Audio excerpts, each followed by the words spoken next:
Film set है 1957 में। शुरुआत में दिखाते हैं कि कुछ टूरिस्ट अमेरिका के नेवाडा रेगिस्तान से गुजर रहे हैं और उन्हीं की बगल से आर्मी के व्हीकल निकल रहे हैं। आर्मी वाले उन टूरिस्ट के साथ रेस करते हैं। अब वे एक सीक्रेट गवर्नमेंट लोकेशन पर पहुंचते हैं। वहां की सिक्योरिटी कहती है कि अंदर जाना मना है। तभी वे उन पर गोलियां चलाने लगते हैं। इस आर्मी ने दो लोगों को किडनैप कर रखा है। वे उन्हें गाड़ी की डिक्की से निकालते हैं। उनमें से एक है इंडियाना जोन्स और दूसरा उसका best friend George Mack. Indiana Jones Mack से कहता है कि यह लोग अमेरिकन आर्मी की ड्रेस में रशियंस हैं, जो कि उसे उनकी लैंग्वेज से पता चलता है। मैक कहता है कि यह लोग इनसे चाहते क्या हैं। तभी वहाँ पर उनकी लीडर इरिना स्पेल्को आती है, जो कि फिल्म की विलन है। वह अपने आप को इंट्रोड्यूस करती है और कहती है कि क्या वह इस जगह को पहचानते हैं। इंडियाना जोन्स उसकी बात का कोई जवाब नहीं देता, तो वो उस पर हिप्नोसिस इस्तेमाल करती है। इस दिमागी तामझाम का इंडियाना पर कोई असर नहीं होता। अब वे उस वेयर हाउस के अंदर आते हैं, जहाँ पर बहुत सारे वुडन बॉक्स रखे हैं। यहाँ हमें पता चलता है कि यह एक सीक्रेट वेयर हाउस है, जहाँ पर अमेरिकन गवर्नमेंट अपने टॉप सीक्रेट वेपन रखती है। इसे हैंगर 51 कहते हैं, जो कि एरिया 51 से इंस्पायर्ड है। इरिना चाहती है कि इंडियाना जोन्स उसे उस बॉक्स तक लेकर जाए, जिसके अंदर एलियन की डेड बॉडीज रखी हुई है। इंडियाना कहता है कि उसे ऐसी कोई जानकारी नहीं है, तो इरिना उसे याद दिलाती है कि 10 साल पहले उसने इन्हीं बॉडीज को एग्जामिन किया था।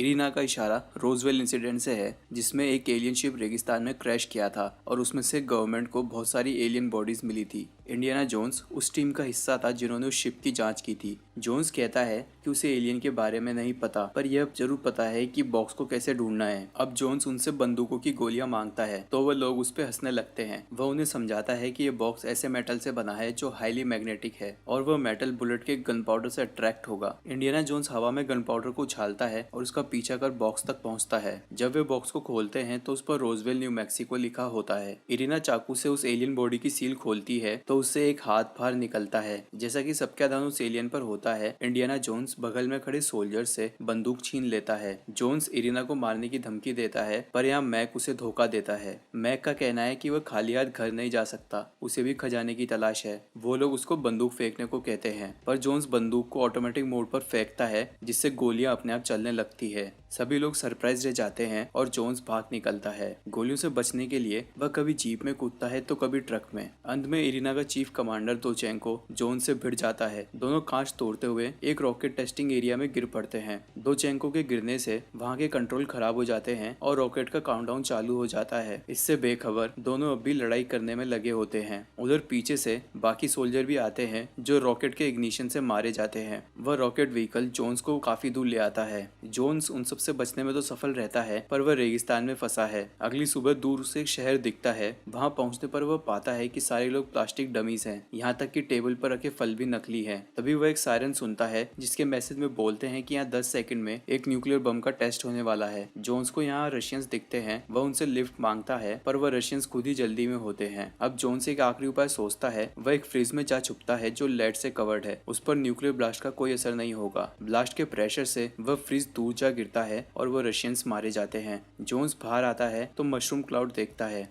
उसे यूएस आर्मी रेस्क्यू करती है। वह एयरबेस पर उसकी रेडिएशन को साफ किया जाता है। एफबीआई के दो जने उससे सवाल पूछते हैं कि वह ब्लास्ट जोन में क्या कर रहा था। जोन्स उन्हें इरिना स्पेल्को के बारे में बताता है।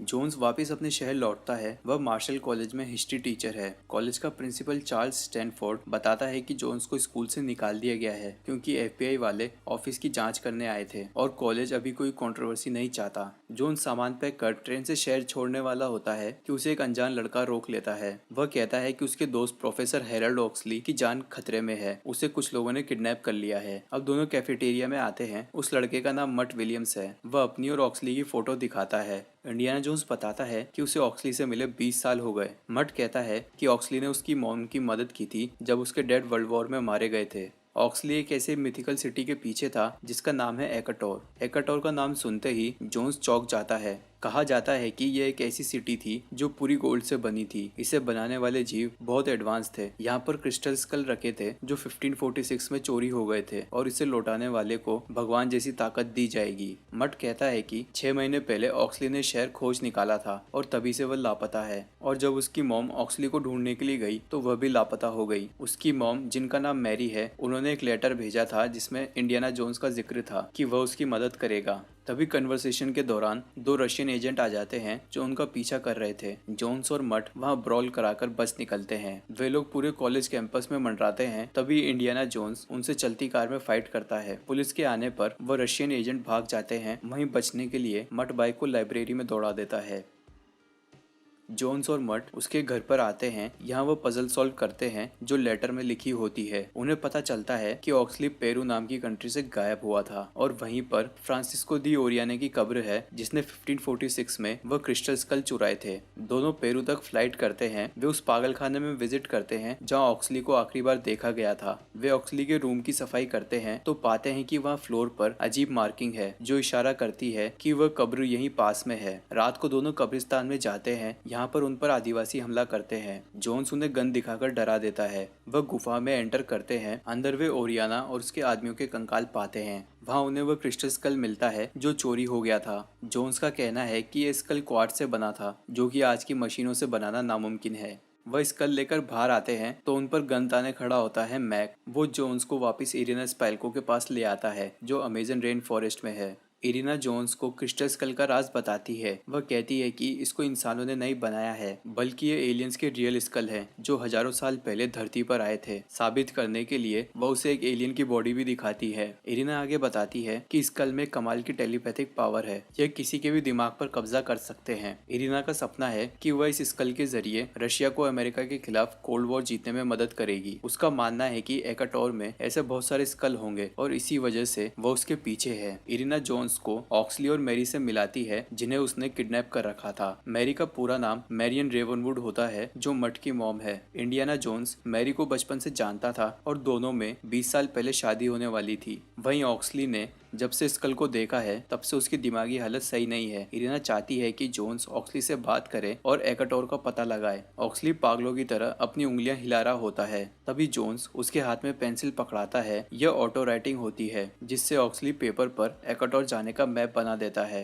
तभी मट टेंट में आग लगाता है। वह लोग बचकर निकलते हैं पर आगे दलदल में अटक जाते हैं। जोन्स मट और ऑक्सली को मदद लाने के लिए भेजता है। यहाँ मैरियन जोन्स को बताती है कि मट उसका अपना बेटा है। 20 साल पहले जब जोन्स ने शादी तोड़ी थी तो वो उस दौरान प्रेग्नेंट थी। मट एक रेड स्नेक के साथ वापस आता है जो जहरीला नहीं होता। वह उसे रस्सी की तरह इस्तेमाल कर दोनों को बचाता है। वहीं ऑक्सली मदद के तौर पर इरिना को ही ले आता है। अगले दिन ग्रुप भारी मशीनों के साथ जंगल को काटते हुए आगे बढ़ता है। वहीं ट्रक में मैरियन मट को बताती है कि इंडियाना जोन्स उसका असली फादर है। मट कहता है कि वह कौन थे जो वर्ल्ड वॉर में मारे गए थे। मैरियन कहती है वह उसके स्टेप डैड थे जिनसे मैरियन ने बाद में शादी की थी। अब दोनों आर्ग्यू करने लगते हैं तो दोचेंको उन्हें चुप कराता है। मौके का फायदा उठाकर जोन्स उसे बेहोश कर देता है और आजाद हो जाता है। वह ट्रक पर कब्जा करते हैं और इंडियाना जोन्स एक रॉकेट लॉन्चर से पेड़ काटने वाली मशीन को उड़ा देता है। इरिना और उसके आदमियों को भारी नुकसान होता है। वो स्कल लेकर आगे बढ़ते हैं और जोन्स पर गोलियां चलाने लगते हैं। जोन्स मैक वाली जीप में कूदता है और उन्हें कूटना चालू करता है। दूसरी ओर एरिना और मट एक दूसरे से चलती गाड़ी में तलवारबाजी करते हैं। जोन्स उन सब पर भारी पड़ता है और बाकी सोल्जर्स को जीप से फेंक देता है। मैक जोन्स को कहता है कि वह एक सीक्रेट एजेंट है जो इरिना पर जासूसी कर रहा था। जोन्स उसकी बात पर बिलीव कर लेता है। इसी तरह जब वो एक दूसरे से लड़ाई कर रहे होते हैं तो उनकी गाड़ी एक क्लिफ से जंप लेती है जो सीधे एंट माउंट पर गिरती है। यहाँ चींटियों की कॉलोनी होती है जो उनकी गाड़ी पर चढ़ना चालू करती है। इरिना और उसका साथी पेड़ की तरफ भागते हैं। इरिना पेड़ पर चढ़ जाती है पर उसका साथी इतना लकी नहीं होता और एंड्स उसे कुछ ही सेकंड में खत्म कर देती है।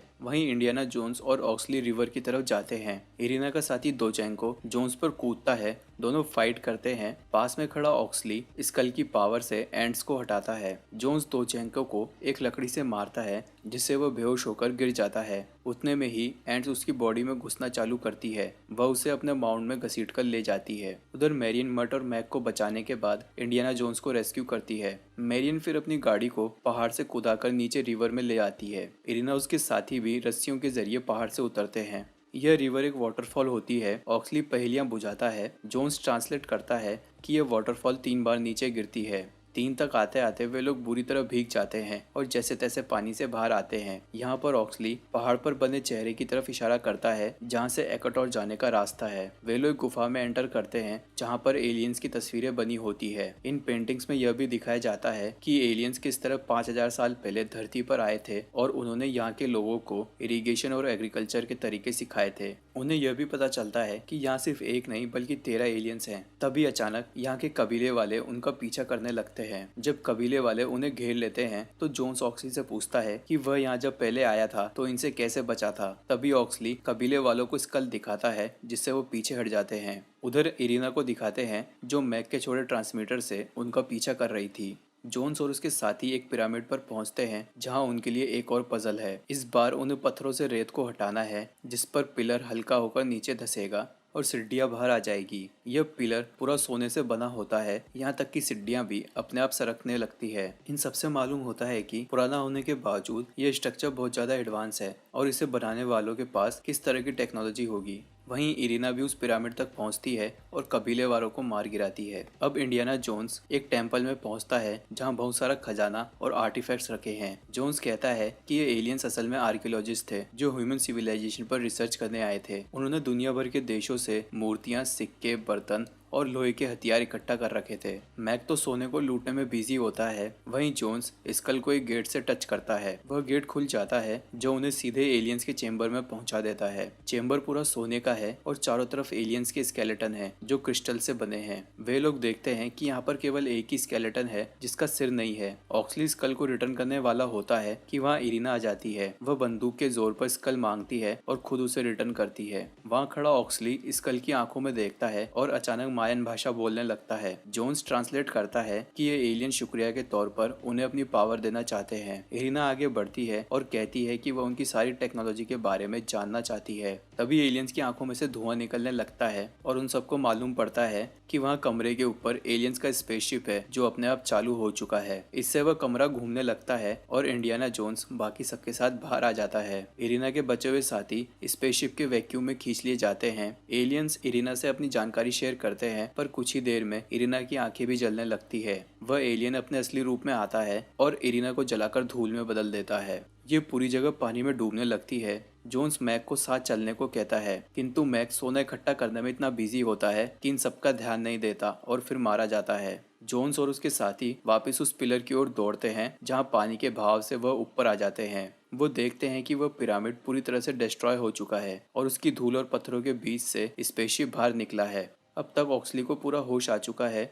वह कहता है कि वो एलियंस इंटरडायमेंशनल बीइंग थे जो इतने सालों बाद अपने घर लौट चुके हैं। मर्ट जोन्स से पूछता है कि एलियंस ने सिटी को बनाया ही क्यों जब इसे डिस्ट्रॉय करना था। जोन्स कहता है कि इसे बनाने का मकसद सोना इकट्ठा करना नहीं बल्कि नॉलेज शेयर करना था। नॉलेज ही उन एलियंस का असली खजाना था। फिल्म का एंड आता है। जोन्स और मेरियन शादी कर लेते हैं। मर्ट जोन्स का हेड पहनने वाला होता है जिसे जोन्स हंसकर वापस ले लेता है। यह है फिल्म से जुड़े कुछ इंपॉर्टेंट फैक्ट्स। फिल्म में बताई गई रोजवेल की घटना एकदम सच है। यह बात 1947 की है। इसमें यूएस मिलिट्री का एक एक्सपेरिमेंटल बैलून न्यू मैक्सिको में क्रैश किया था जिसे लोगों ने यूएफओ समझ लिया था। यह बैलून रशिया के न्यूक्लियर मिसाइल प्रोजेक्ट पर नजर रखने के लिए बनाया गया था। इन सब का खुलासा 1994 के एक सीक्रेट डॉक्यूमेंट में किया गया है।